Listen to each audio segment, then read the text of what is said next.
Whether you love eating cheese melted atop a pizza, mixed in your morning breakfast burrito, or served up with crackers on a fancy nosh plate, there are thousands of ways to enjoy cheese and thousands of cheeses to enjoy. The next generation of gaming is almost here, but will there be enough consoles to go around? That appears to be a growing concern, especially for those hoping to pick up a PS5 later this year. Bloomberg is reporting that Sony has cut its estimated PlayStation 5 production for this fiscal year by 4 million units, which will apparently bring its PlayStation 5 stock down to around 11 million units for the end of the fiscal year. Some cheeses, like ricotta, are fresh while others, such as cheddar and parmesan, are aged. The issue, according to Bloomberg, apparently has to do with the console's system on a chip, which is proving more difficult to manufacture than Sony would like. Not surprisingly, the news had a negative impact on Sony financially, at least for the short term. The company's stock ended the day 2.4% lower than it started, and per Bloomberg's reporting, Citigroup analysts made it known that they view the reduction as negative. PlayStation fans likely share that sentiment. This news is a bit of a gut punch for anyone hoping to get their hands on a PlayStation 5 this holiday season. The console, which touts exclusives like Spider-Man, Miles Morales and, yes, Bugsnax, is viewed as something that could be a hot commodity toward the end of the year. With fewer PS5s available on store shelves, however, fans could find themselves on the outside looking in as the next PlayStation generation kicks off. It's entirely possible the shortage could result in one of Sony's worst nightmares coming to pass, PlayStation gamers making the jump to Xbox. The idea may sound like blasphemy of the highest order to some, but if PlayStation 5 consoles are hard to come by, Microsoft could very well benefit by being the only other company with next-gen hardware. Games like Assassin's Creed, Valhalla and Destiny 2, Beyond Light are almost certainly going to play better on newer machines, which will leave PlayStation fans with a tough decision to make: hold out for a PS5, or see what Team Xbox is all about. In terms of value, what Microsoft's bringing to the table isn't all that bad, either. And then there's processed cheeses like American cheese that aren't actually cheese but are still a guilty pleasure for many. People in the United States eat a lot of cheese. The company's flagship console is the Xbox Series X, a $499 machine that aims to play most titles at 4K, 60 frames per second. According to research conducted by Rabobank and the U.S. Department of Agriculture (USDA), the average American eats nearly 37 pounds of cheese every year. But Microsoft has another console, too, the $299 Xbox Series S, which dials down the specs a bit to play games at 1440p, 60 frames per second. For PlayStation fans in a pinch, spending $299 to play Destiny 2, Beyond Light at higher frame rates may not be a bad stopgap solution. But how much should we be eating? The USDA recommends that everyone age 9 and older consume 3 servings of dairy per day. In cheese math, 1 serving of dairy means 1.5 ounces of hard cheese, 1/3 of a cup of shredded cheese, half a cup of ricotta, or 2 ounces of processed cheese. Given the deliciousness and versatility of cheese, however, it's easy to eat more than the recommended 3 servings a day. So how can you tell if you've been hitting the cheddar a little too hard? Here's a look at some serious signs. Overindulging in cheese could cause high blood pressure. The 2015 to 2020 Dietary Guidelines for Americans recommends that Americans limit their sodium intake to no more than 2,300 mg a day. And who knows, there's a chance those PlayStation gamers could end up holding on to that Xbox console. Bloomberg analyst Masahiro Wakasugi believes the digital version of the PS5 could be priced somewhere below $400, which means gamers could spend $700 and end up with 2 next-gen machines. That's not a bad deal when you consider that, just a few months ago, some speculated the PlayStation 5 and Xbox Series X could be priced at around $700 each. But all of this assumes Bloomberg's reporting will hold up over the next few months. As mentioned previously, there's been a bit of back and forth about how many PlayStation 5s Sony plans to produce. People familiar with the matter don't always relay information with 100% accuracy, so it's possible Sony's manufacturing issue isn't quite as dire as the reporting suggests. If the information is solid, however, this could be a disappointing end of year for Sony, which Bloomberg believes is expecting heightened demand for gaming in the holiday season and beyond. It could also be a tough time for PlayStation fans, who no doubt want to experience the company's next-generation vision for gaming. A PlayStation event is scheduled for Wednesday, September 16, and it's expected Sony will finally reveal the price of the PlayStation 5 during this presentation. The company could also announce when pre-orders go live for the console at that time, so if you are looking to lock one down, that event could be something to keep an eye on. In the meantime, you might want to think about how you're approaching the next generation if you're a PlayStation fan. A shortage of consoles could mean scalpers will rule the day for a period of time, and other gamers will also be on the hunt in search of a shiny new Sony machine. The report also noted, however, that the average American consumes about 3,400 mg daily, and high sodium consumption is considered a risk factor for high blood pressure. The bad news is that many cheeses are high in sodium. If you're fully intent on playing every new release on a PS5, you might have to do some extra digging in order to locate and secure your console. An ounce of feta, for example, has a staggering 360 mg, about 15% of your daily limit. Hopefully Sony can get this reported issue squared away, however, so everyone can jump into the next generation on their platform of choice. But not all cheeses are created equal when it comes to their effect on blood pressure. Research published in the European Review of Medical and Pharmacological Sciences in 2018 studied the effects of Grana Padano, an Italian semi-fat cheese, and found that participants who ate 30 grams daily actually lowered their blood pressure.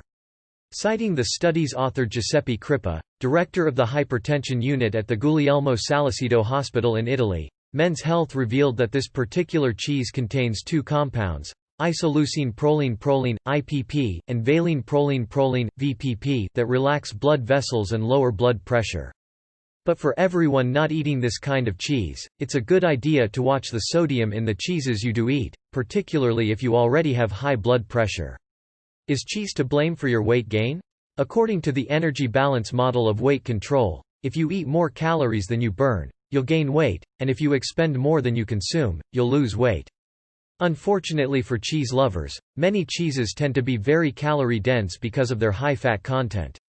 While 1 gram of carbohydrate or protein contains only 4 calories, a gram of fat contains 9 calories. According to Healthline, an ounce of Swiss or Brie contains 100 calories and 9 grams of fat. An ounce of Gouda ranks similarly, with 110 calories and 9 grams of fat, while the same amount of cheddar packs 120 calories and 10 grams of fat.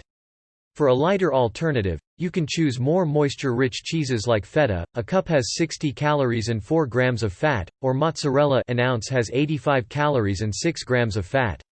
While the calories and fat from cheese can quickly add up, WebMD pointed out that eating low-fat cheese in moderation may actually help with weight loss. The theory behind this seeming contradiction is that when our bodies get enough calcium, which is plentiful in cheese, it encourages fat burning.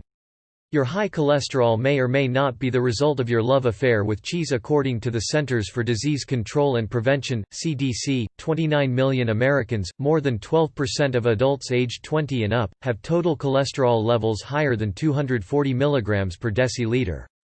The CDC noted that high cholesterol is a risk factor for heart disease, the leading cause of death in the United States.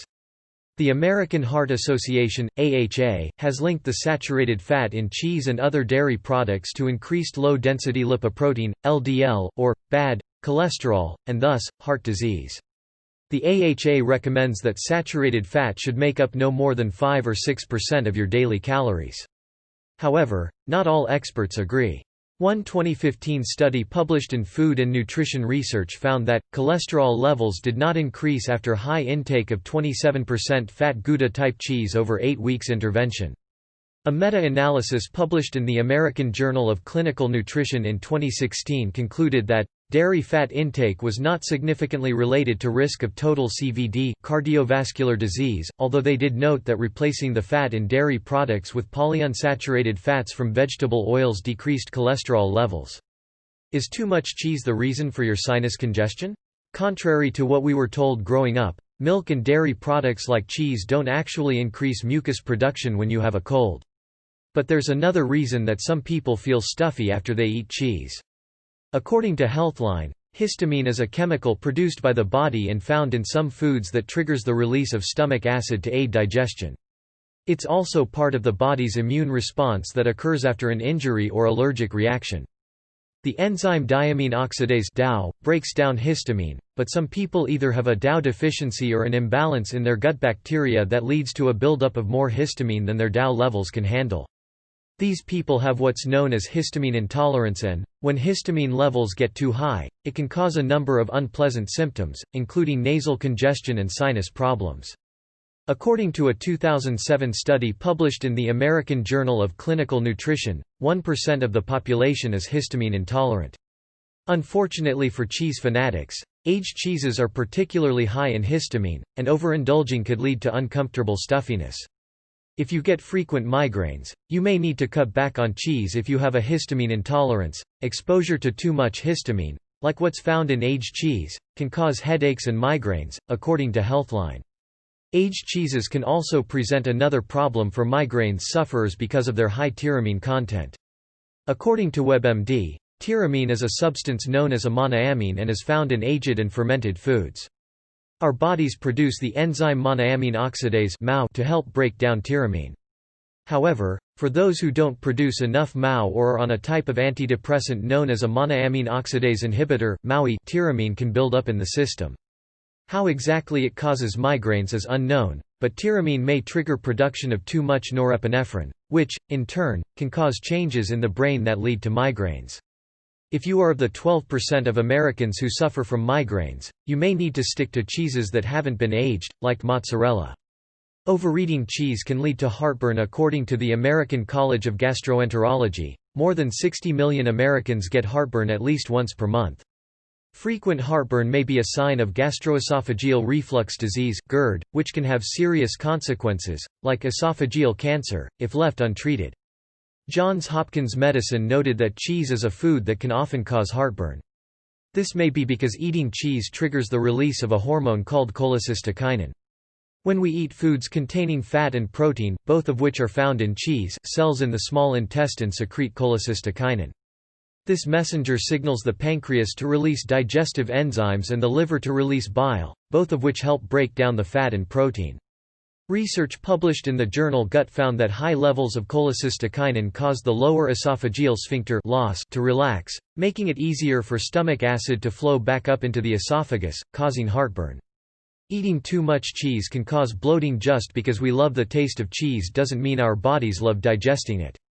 In fact, a 2013 paper published in the European Review of Medical and Pharmacological Sciences noted that approximately 75% of the global population loses the ability to digest lactose, which is found in cheese and other dairy products, at some point in their lives.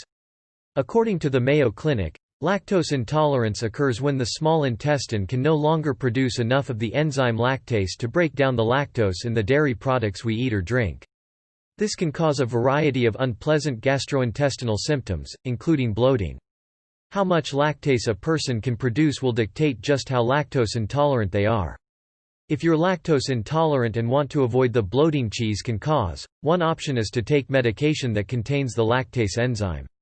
When speaking with Self magazine, registered dietitian Alyssa Rumsey offered another option. Experiment with your diet to see exactly how much lactose you can consume before it adversely affects you.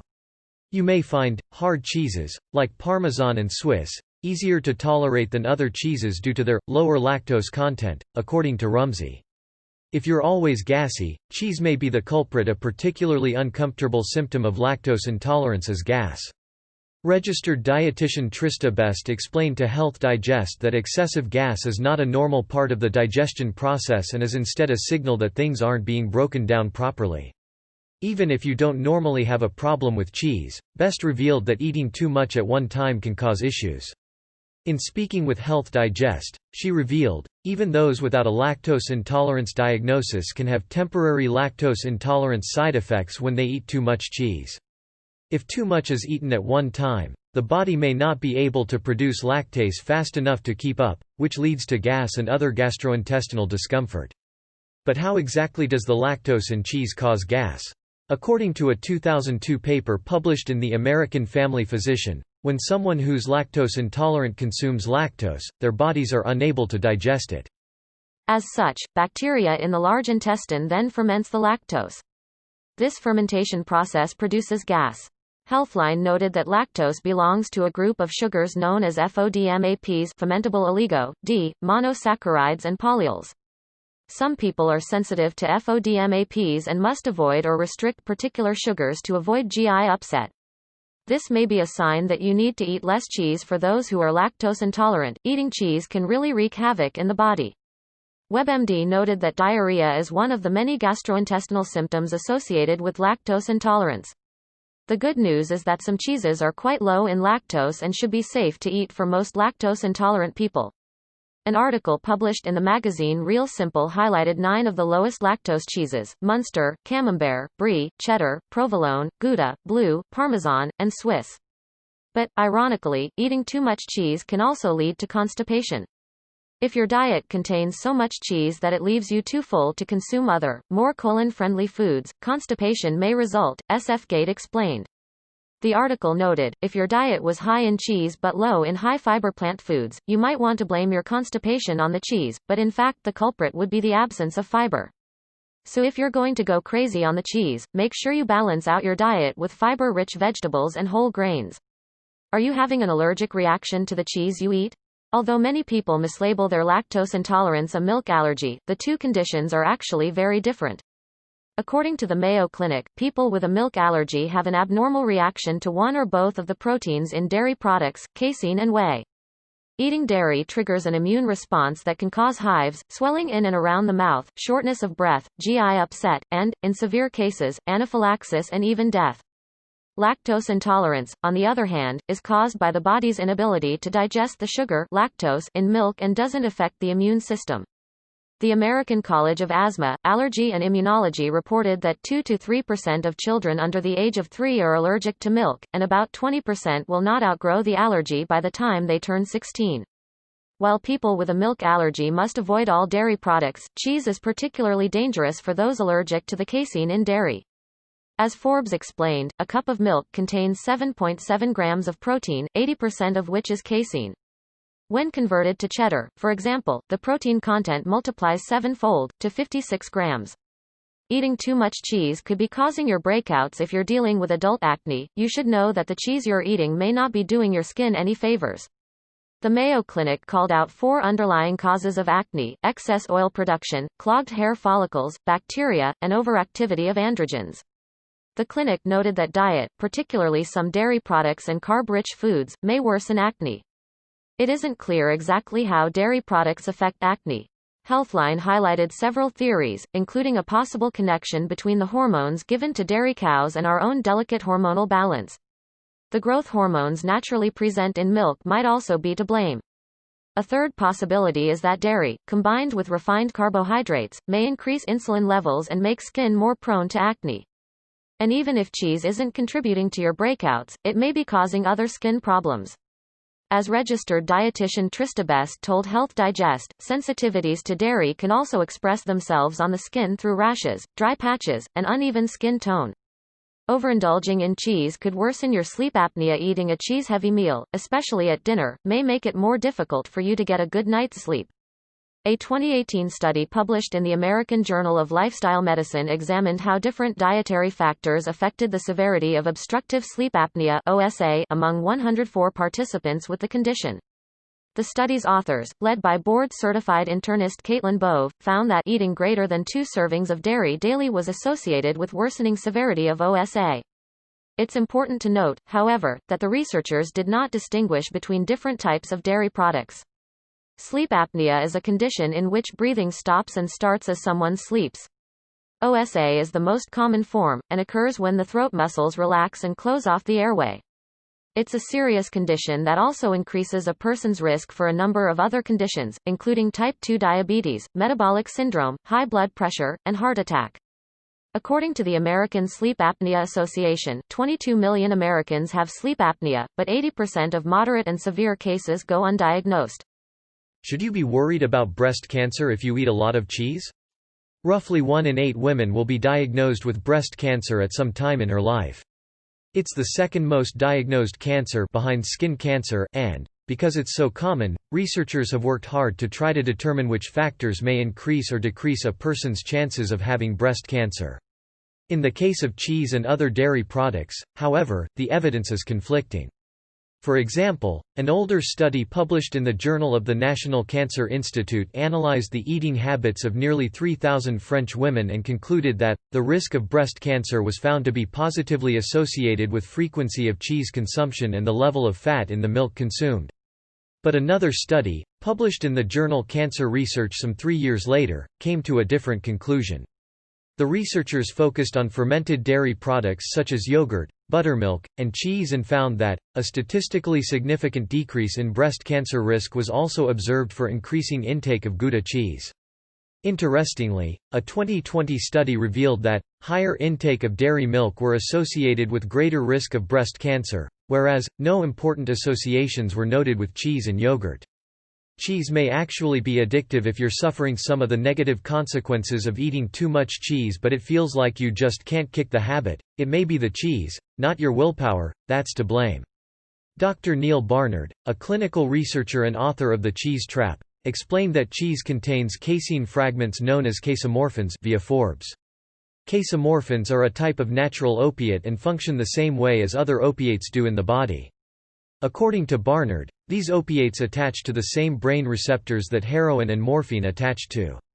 They are not strong enough to get you arrested, but they are just strong enough to keep you coming back for more. The addictive quality of cheese was confirmed in a 2015 study led by Dr. Erica M. Schulte that analyzed the addictiveness of different foods based on participants' rankings and responses on the Yale Food Addiction Scale. Of the foods examined, cheese came in at number 16.